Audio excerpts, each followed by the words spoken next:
ॐ केशवाय नमः। ॐ नारायणाय नमः। ॐ माधवाय नमः। ॐ गोविन्दाय नमः।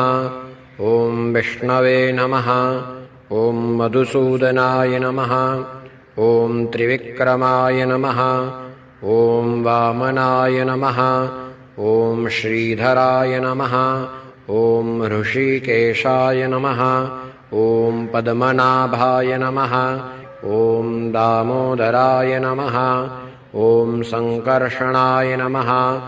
ॐ वासुदेवाय नमः। ॐ प्रद्युम्नाय नमः। ॐ अनिरुद्धाय नमः। ॐ पुरुषोत्तमाय नमः। ॐ अधोक्षजाय नमः। ॐ नारसिंहाय नमः।